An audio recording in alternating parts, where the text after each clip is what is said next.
हाय friends, माझं नाव Tejas Diliprao Kajale. Physics with Tejas sir या चॅनल मध्ये आपलं स्वागत आहे. मागचं जे लेक्चर झालं होतं तिथे आपला करंट इलेक्ट्रिसिटीचा जो युनिट होता तो तिथे पूर्णतः संपला. ठीक आहे. आज आपल्याला नवीन युनिट स्टार्ट करायचं आहे की ज्याचं नाव आहे magnetic field due to electric current. Okay, आता याचं टायटल काय आहे ते सगळ्यात पहिले तुम्ही लक्षात घ्या. ठीक आहे. आता यांनी काय म्हटलेलं आहे, magnetic field due to electric current. म्हणजे आपल्याकडे इथे दोन गोष्टी आहेत. एक आहे मॅग्नेटिक फील्ड, ठीक आहे, आणि एक आहे इलेक्ट्रिक करंट. ठीक आहे. म्हणजे माहित आहे का, इथे त्यांनी काय म्हटलेलं आहे की इलेक्ट्रिक करंट मुळे आपल्याला काय मिळते, मॅग्नेटिक फील्ड मिळते. ठीक आहे. इलेक्ट्रिक करंट जर समजा आपण पास केला तेव्हा आपल्याला काय मिळते, मॅग्नेटिक फील्ड मिळते. तर ही जी गोष्ट आहे ही आपल्याला माहित आहे का, एका ब्रिटिश सायंटिस्टने सांगितलं होतं आणि त्याचं नाव होतं ख्रिस्टियन. लक्षात. तर कन्सिडर करा, आता त्यांनी काय सांगितलं, त्यांनी सांगितलं आपल्याला जर समजा एखादा कंडक्टर असेल, ओके, या कंडक्टर मधून ज्या वेळेस आपण करंट पास करतो, ठीक आहे, त्यावेळेस आपल्याला माहित आहे का याच्या अवतीभोवती मॅग्नेटिक फील्ड मिळते. ठीक आहे. तर या मॅग्नेटिक फील्डला आपण बी नी डिनोट करत असतो आणि यालाच माहित आहे का आपण मॅग्नेटिक इंडक्शन असं सुद्धा म्हणू शकतो. ठीक आहे. म्हणजे पहा, आता जर समजा हे आपण की नाही एखादं कंडक्टर कन्सिडर केलं तर यामधून माहित आहे का करंट जर समजा फ्लो होत असेल तर याच्या अवतीभोवती मॅग्नेटिक फील्ड डेव्हलप होते. मग आता मॅग्नेटिक फील्ड कुठल्या डायरेक्शनने डेव्हलप होते, कारण याच्या अवतीभोवती डेव्हलप होते ना, तर त्याची काही ना काहीतरी डायरेक्शन राहील ना. तर ती डायरेक्शन कशी पाहायची, तर त्याच्यासाठी माहित आहे का आपल्याकडे एक रूल आहे. कन्सिडर करा, हा आपल्याकडे काय आहे, एक कंडक्टर आहे. या कंडक्टरला माहित आहे का अशा पद्धतीने पकडायचं. ठीक आहे. तर यामध्ये हा जो आपल्याला थंब दिसत आहे, ठीक आहे, या थंबच्या डायरेक्शननी करंट फ्लो होईल. ओके, म्हणजे करंट राहील अपवर्ड डायरेक्शननी. आणि ज्या डायरेक्शननी आपण माहित आहे का हे जे बोट आहे, हे बोट ज्या डायरेक्शननी आपण गुंडाळलेले आहे त्या डायरेक्शननी माहित आहे का करंट फ्लो मॅग्नेटिक फील्ड आपल्याला मिळणार आहे. युजराल लक्षात. म्हणजे जर समजा हा कंडक्टर कन्सिडर केला, या कंडक्टरला जर समजा आपण अशा पद्धतीने जर समजा पकडलं तर ज्या डायरेक्शननी आपला अंगठा आहे आपल्या हाताचा, राईट हँडचा, त्या डायरेक्शननी आपल्याला करंटचा फ्लो मिळणार आहे. आणि ज्या डायरेक्शननी आपण त्याला माहित आहे का पकडलेला आहे या बोटांनी, चार बोटांनी, आणि ज्या डायरेक्शननी आपण ते बोट काय केलेले आहे, गुंडाळलेले आहे, त्या डायरेक्शननी माहित आहे का करंट फ्लो होणार आहे. युनरा लक्षात. म्हणजे करंट माहित आहे का अशा डायरेक्शननी फ्लो होणार आहे. ठीक आहे. म्हणजे हा जर कंडक्टर पकडला, याच्यातून करंट फ्लो होत आहे, कन्सिडर करा अपवर्ड डायरेक्शननी, तर याच्या अवतीभोवती आपल्याला काय मिळणार आहे, मॅग्नेटिक फील्ड मिळणार आहे. कोणत्या डायरेक्शननी, तर ज्या डायरेक्शननी आपण बोट गुंडाळत आहे त्या डायरेक्शननी. युनरा लक्षात. तर हा जो रूल आहे या रूलला आपण काय म्हणतो, right hand thumb rule. Okay, तर याला माहित आहे का आपण मजाकीमध्ये असे म्हणू शकतो, राईट हँड ठेंगा रूल. ठीक आहे. ठेंगा म्हणजे आपण दाखवतो ना ठेंगा.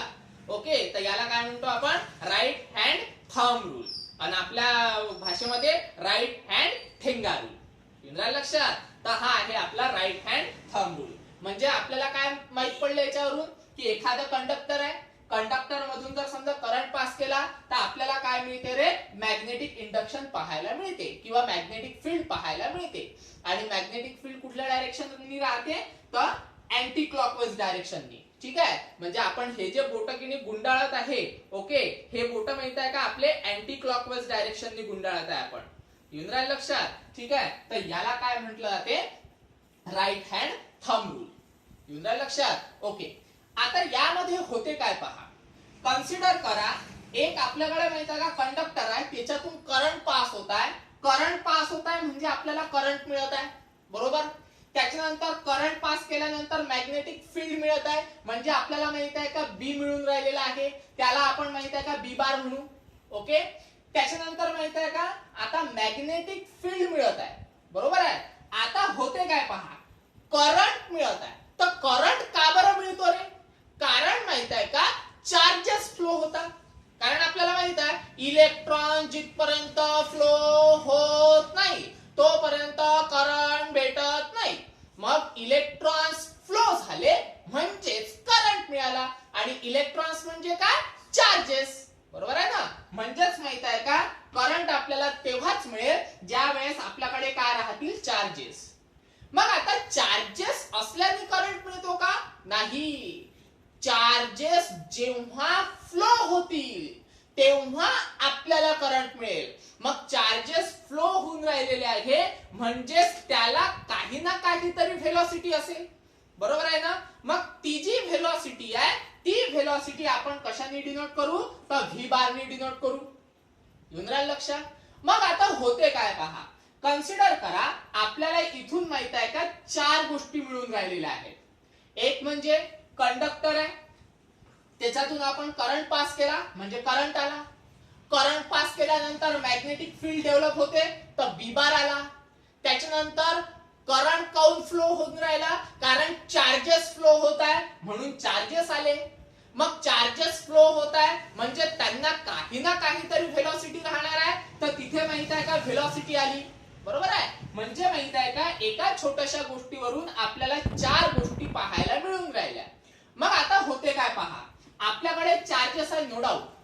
आता आपण काय करणार आहे? मॅग्नेटिक इंडक्शन किंवा मॅग्नेटिक फील्ड आणि व्हेलॉसिटी या दोघांचा क्रॉस प्रोडक्ट घेणार आहे. ठीक आहे? म्हणजे कन्सिडर करा व्ही बार क्रॉस बी बार. ओके. आणि ज्या वेळेस माहित आहे का आपण हा जो क्रॉस प्रोडक्ट आहे व्ही बार आणि बी बारचा म्हणजे व्हेलॉसिटी आणि मॅग्नेटिक फील्डचा, या क्रॉस प्रोडक्टनी जेव्हा आपण चार्जेसला मल्टिप्लाय करू त्यावेळेस माहित आहे का आपल्याला एक फोर्स मिळणार आहे. आणि तो जो फोर्स आहे त्या फोर्सला म्हणणार आहे आपण मॅग्नेटिक फोर्स. ओके. त्या फोर्सला आपण काय म्हणणार आहे? Magnetic force. मॅग्नेटिक फोर्स म्हणून त्याला मी नोटेशन काय दिलेलं आहे पहा. F म्हणजे फोर्स, M म्हणजे मॅग्नेटिक. म्हणून मग आपण त्यांना वाचताना कसं वाचायचं? Magnetic force. येऊन राहिलं लक्षात? म्हणूनच माहित आहे का आपला पहिला टॉपिक आहे या चॅप्टर मधला, त्याचं नाव आहे मॅग्नेटिक फोर्स. येऊन राहिलं लक्षात? म्हणजेच माहित आहे का मॅग्नेटिक फोर्सचं आपल्याला इक्वेशन मिळालं की जे इक्वेशन आहे Fm is equal to Q into V bar cross B bar. ठीक आहे? तर याला म्हणा इक्वेशन नंबर 1. कारण या इक्वेशनचं आपल्याला पुढे काम पडणार आहे म्हणून याला काय करून द्यायचं? नाव देऊन द्यायचं. ठीक आहे? आता याला सॉल्व करा. सॉल्व कसं करायचं पहा. कन्सिडर करा दिस अप्लाइज. ओके. Fm त्याच्यानंतर Q हे ऍज इट इज. आता इथे माहित आहे का V बार क्रॉस B बार. आता V बार क्रॉस B बार म्हणजे दोन व्हेक्टरचा क्रॉस प्रोडक्ट. आता तुम्हाला माहित आहे दोन व्हेक्टरचा क्रॉस प्रोडक्ट असल्याने आपल्याला एक अँगल मिळतो. त्या अँगलचं नाव असते साइन. बरोबर आहे ना? हा फंडा तुम्ही पाहिला असेल. म्हणजे A बार क्रॉस B बार याला आपण काय लिहितो रे? AB sine theta. बरोबर आहे ना? म्हणजेच माहित आहे का आपल्याकडे काय आहे रे बा आता A च्या जागेवर आहे V बार, B च्या जागेवर आहे B बारच. बरोबर आहे? तर याला जर समजा आपण AB साइन थिटा लिहू शकतो तर याला आपण VB साइन थिटा नाही लिहू शकत का? ऑब्वियसली लिहू शकतो. म्हणजे काय मिळेल आपल्याला पहा. आता A च्या जागेवर ठेवला A म्हणजे V च्या जागेवर ठेवावं लागेल आपल्याला V. बरोबर? B च्या जागेवर ठेवला B म्हणजे B च्या जागेवर आपल्याला ठेवावं लागेल B. ठीक आहे? मग काय आलं रे? Sine theta. मग इथे पण काय येईल आपल्याला? Sine theta. मग आता आपल्याकडे आपल्यामध्ये की नाही एक प्रश्न डेव्हलप होतो की थिटा काय आहे? मग थिटा आहे अँगल. मग कोणामधला अँगल आहे रे तो? तो अँगल आहे व्हेलॉसिटी आणि मॅग्नेटिक इंडक्शन मधला. व्हेलॉसिटी आणि मॅग्नेटिक इंडक्शन मधला जो काही अँगल आहे तो अँगल राहील आपला थिटा. ठीक आहे? आता कन्सिडर करा. काय कन्सिडर करायचं आहे की थिटाची व्हॅल्यू ही आपण घेणार आहे 90 डिग्री. ओके. मग थिटाची व्हॅल्यू जर 90 डिग्री घेतली तर इक्वेशन कसं चेंज होते पहा.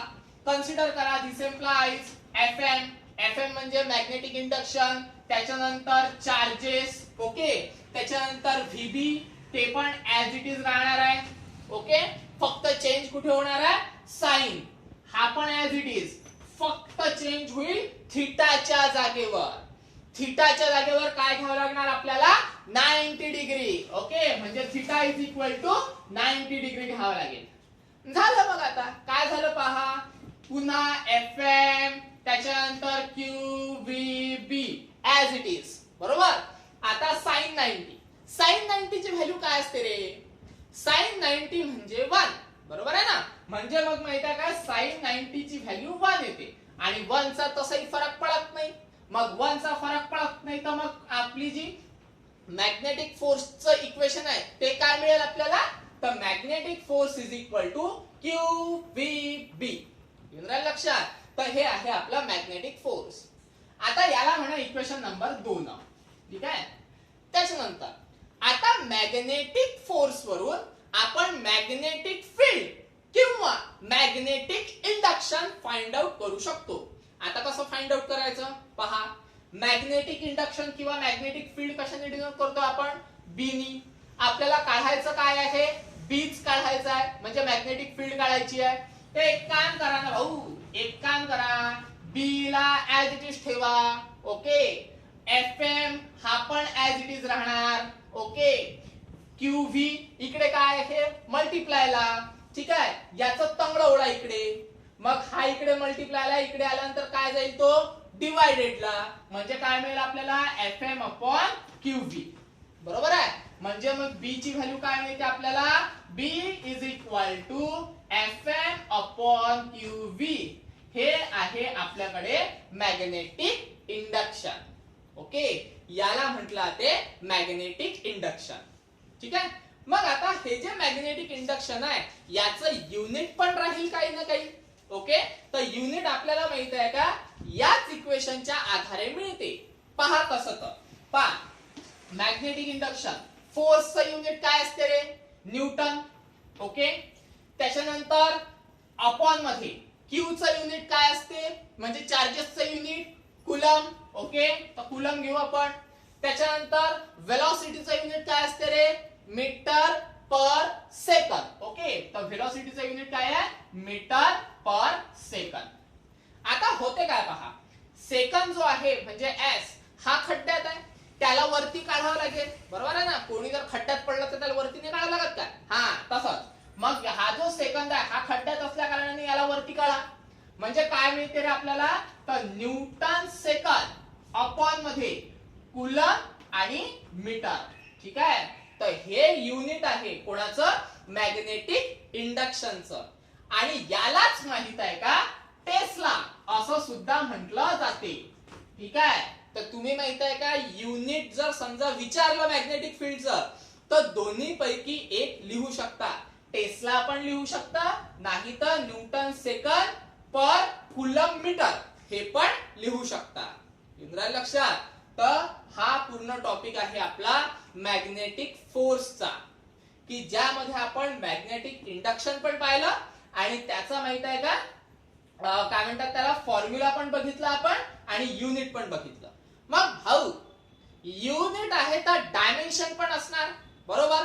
चलो डायमेन्शन भी लिहिले ते आपण, डायमेन्शन. आता डायमेन्शन कसे काढायचे रे, पहा आता डायमेन्शन कसे काढायचे.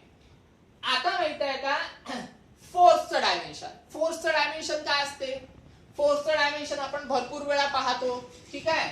जर समजा नसेल माहित तर पर्सनली मला विचारून घ्यायचं, ठीक आहे. आता डायरेक्ट सांगून देतो, फोर्सचं डायमेन्शन असते L1 M1 T-2, okay, फोर्सचं dimension upon मध्ये. आता माहित आहे का, चार्जेसचं डायमेन्शन. आता चार्जचं डायमेन्शन कसं काढावं तोही प्रश्नच आहे. तर पहा आता चार्जेसचं डायमेन्शन कसं काढायचं, ठीक आहे. याचं काम झालं. पहा चार्ज, आता चार्ज कधी मिळतो आपल्याला, ज्या वेळेस आपण करंट आणि टाइम या दोघांचा काय करत असतो, मल्टिप्लिकेशन करत असतो, ठीक आहे. मग आता होते काय पहा, डायमेन्शन घेत असताना याला लेंथ आहे का रे, नाही आहे, तर लेंथ 0. मास असते का रे? मास नाही आहे म्हणजे मास 0. मग आता टाइम आहे का रे? हाव टाइम आहे म्हणजे T1 बरोबर. त्याच्यानंतर अजून एक डायमेन्शन वाढलं, ते कोणतं वाढलं तर करंट म्हणजे करंट 1. ठीक आहे. तर हे डायमेन्शन लिहा चार्जेसची. काय रे बा?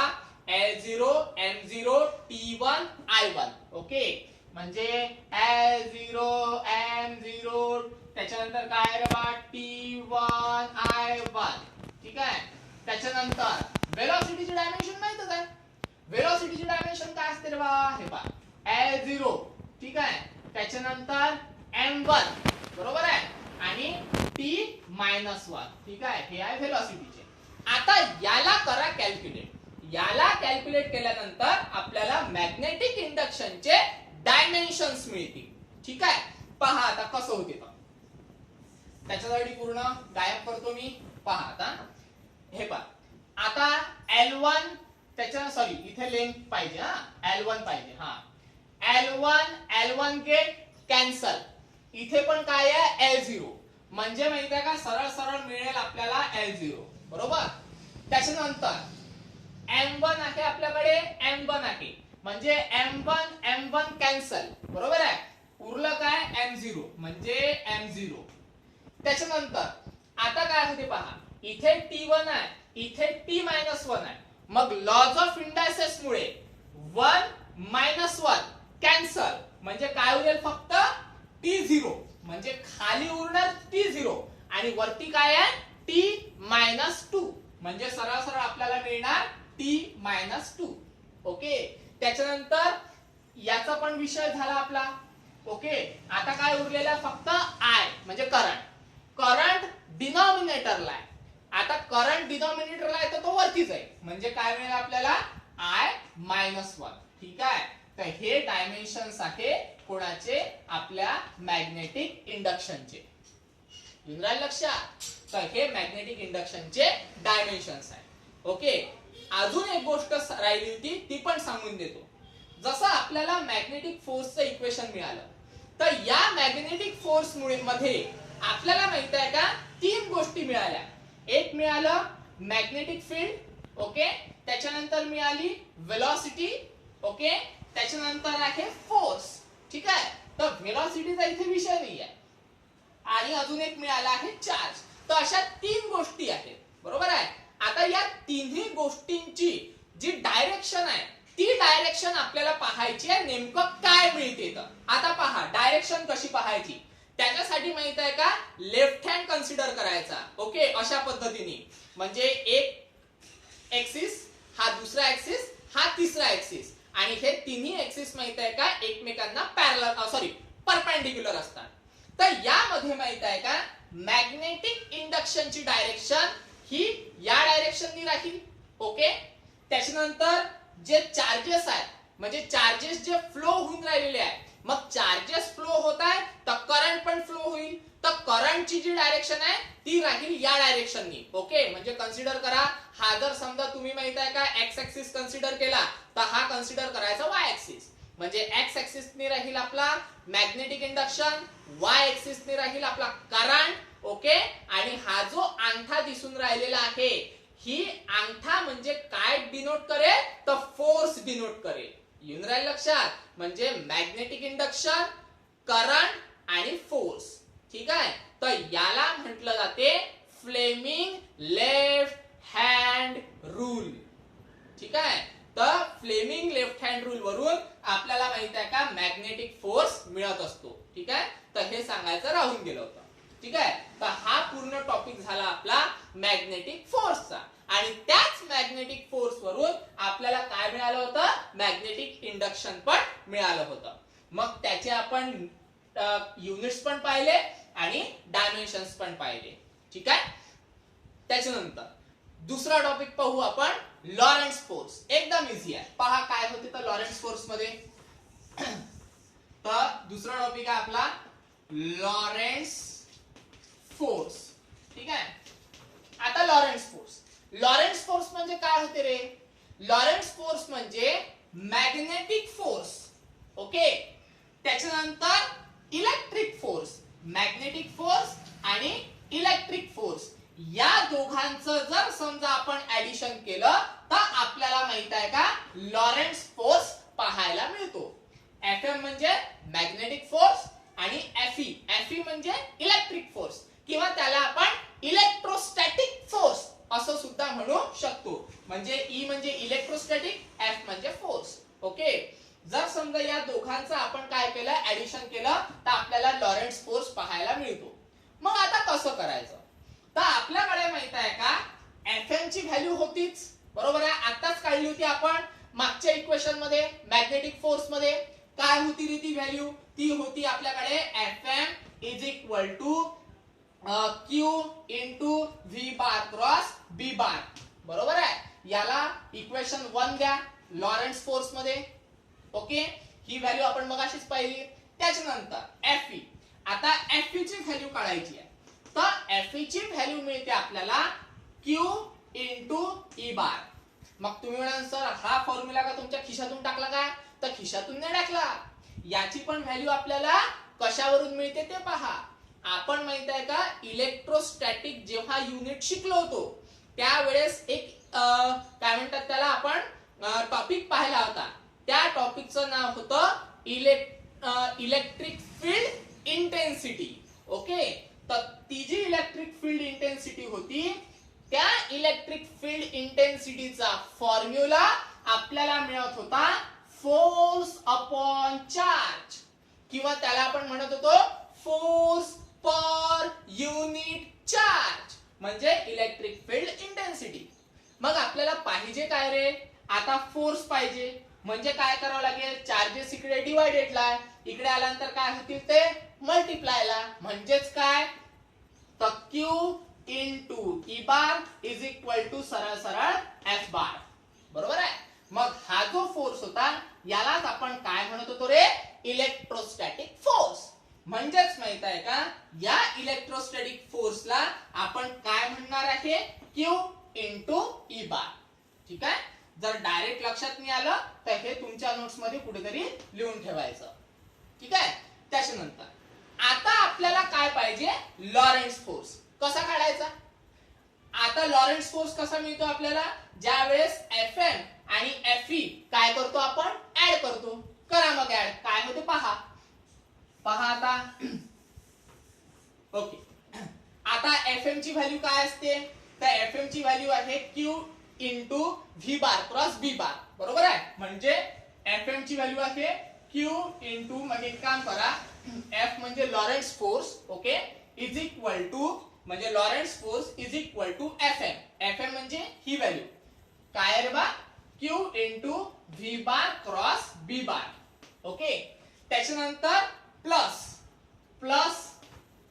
Fe ची व्हॅल्यू काय आहे Q इंटू E बार म्हणजे Q into E bar. Okay, तर याला इक्वेशन नंबर 2 द्या. मग इथे लिहित असताना असे लिहू आपण फ्रॉम 1 and 2. ओके, त्याच्यानंतर पहा आता this implies Lorentz force as it is equal to, याला फक्त माहित आहे का व्यवस्थित लिहून घेऊ म्हणजे Q E बार पहिली लिहून घेऊ. ओके, त्याच्यानंतर plus Q into V bar cross B बार नंतर लिहू.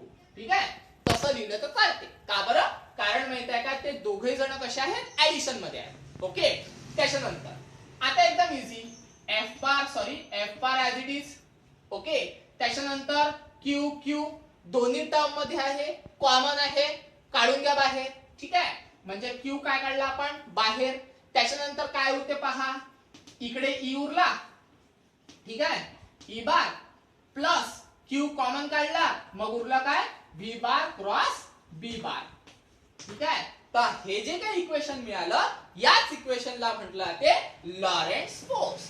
डेफिनेशन एकदम साधी आणि सरळ आहे. जर समजा मॅग्नेटिक फोर्स आणि इलेक्ट्रोस्टॅटिक फोर्स एकत्र केले तरच आपल्याला काय मिळतो, लॉरेन्ट्झ फोर्स पाहायला मिळतो. ठीक आहे, आता माहित आहे का आपल्याला घ्यायचे आहेत लॉरेन्ट्झ फोर्सचे कॉन्सिक्वेन्स म्हणजे काय, तर लॉरेन्ट्झ फोर्सचे काही परिणाम. आता काय परिणाम पडतात लॉरेन्ट्झ फोर्सचे पहा. आता माहित आहे का आपण Fm कन्सिडर करू. ठीक आहे, तर Fm ची व्हॅल्यू काय आहे आपल्याकडे ही वाली. ठीक आहे, तर एक काम करतो, इथेच माहिती आहे का डेव्हलप करतो त्याला. पहा आता Fm इज इक्वल टू, याला माहिती आहे का असं लिहू शकतो आपण, Fm is equal to Q into VB sine theta. मगाशीच पाहिला आपण, बरोबर आहे. आता थिटा म्हणजे काय रे, व्ही बार आणि बी बार मधला अँगल. मगाशी आपण अँगल घेतला होता 90 डिग्री. आता आपल्याला अँगल घ्यायचा आहे 0 डिग्री. ठीक आहे, म्हणजे पहिले मगाशी घेतला 90, आता काय घेतला आपण 0. 0 का बरं, कारण आपल्याकडे पहिली कंडिशन आहे की बा व्ही बार आणि बी बार हे दोघेही जण माहित आहे का एकमेकांना काय पाहिजे आहे, पॅरलल पाहिजे आहे. ठीक आहे, जर समजा पॅरलल असतील म्हणजेच काय, तर theta is equal to 0 degree. बरोबर आहे ना. तर आपण काय घेणार आहे, थिटा 0 घेणार आहे.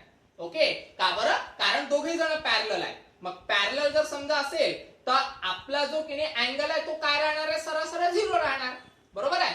मग आता अँगल 0 काय होते पहा, मग Fm is equal to QVB. Okay, sine 0, मग साइन 0 काय होते 0. बरोबर आहे. साइन 91 तर साइन 0 0. 0 इंटू एनिथिंग, सरळ आपल्याला काय मिळेल 0. बरोबर आहे. 0 इंटू एनिथिंग 0, म्हणजे Fm ची व्हॅल्यू काय आली 0 आहे. मग Fm ची व्हॅल्यू जर समजा 0 येत असेल म्हणजे Fm च्या ठिकाणी काय ठेवू आपण 0. म्हणजे मग लॉरेन्ट्झ फोर्स वर काय परिणाम झाला, तर लॉरेन्ट्झ फोर्स वर परिणाम झाला की लॉरेन्ट्झ फोर्स इज इक्वल टू काय मिळेल फक्त आपल्याला, इलेक्ट्रोस्टॅटिक फोर्स. बरोबर आहे. तर हे पहिलं कॉन्सिक्वेन्स. दुसरं कॉन्सिक्वेन्स, आता दुसऱ्या कॉन्सिक्वेन्स मध्ये काय मिळेल पहा, आता आपल्याला कन्सिडर करा दुसरं कॉन्सिक्वेन्स. ओके, आता त्यामध्ये माहित आहे का, जी व्हेलॉसिटी असते तीच व्हेलॉसिटी मी सरळ 0 घेतो. मग भाऊ काय होते पहा, आता v ची जर व्हॅल्यू 0 घेतली आपण तर 0 इंटू एनिथिंग 0, म्हणजे इथे पण माहित आहे का Fm ची व्हॅल्यू आपल्याला 0च मिळणार. म्हणजे पण दुसरं पण कॉन्सिक्वेन्स जेव्हा आपण घेऊ त्यावेळेस सुद्धा Fm ची व्हॅल्यू 0, म्हणजेच force, Lorentz force is equal to काय मिळेल आपल्याला, इलेक्ट्रोस्टॅटिक फोर्स. बरोबर आहे. तर दोन्ही कॉन्सिक्वेन्स मध्ये लॉरेन्ट्झ फोर्स वर काही ना काहीतरी काय पडत आहे, परिणाम पडत आहे. ठीक आहे, परिणाम म्हणजेच काय, कॉन्सिक्वेन्स. येऊन लक्षात. तर हे आहे आपलं आजचा टॉपिक, की ज्यामध्ये आपण काय काय पाहिलं, मॅग्नेटिक फोर्स पाहिला, त्याच्यावरूनच मॅग्नेटिक इंडक्शन पाहिलं. मॅग्नेटिक इंडक्शनचे काय म्हणतात त्याला, युनिट पण पाहिले, डायमेन्शन्स पण पाहिले, आणि दुसरा टॉपिक पाहिला आपण लॉरेन्ट्झ फोर्सचा. लॉरेन्ट्झ फोर्स महत्वाचा टॉपिक आहे, तर व्यवस्थित करून ठेवायचा. ठीक आहे, जर समजलं नाही तर मग विचारायचं. ठीक आहे, काही अडचण असेल तर फोन किंवा मेसेज द्वारे तुम्ही मला विचारू शकता. ओके, आज स्टॉप करू, नेक्स्ट लेक्चरला नवीन टॉपिक पाहू. ठीक आहे, धन्यवाद.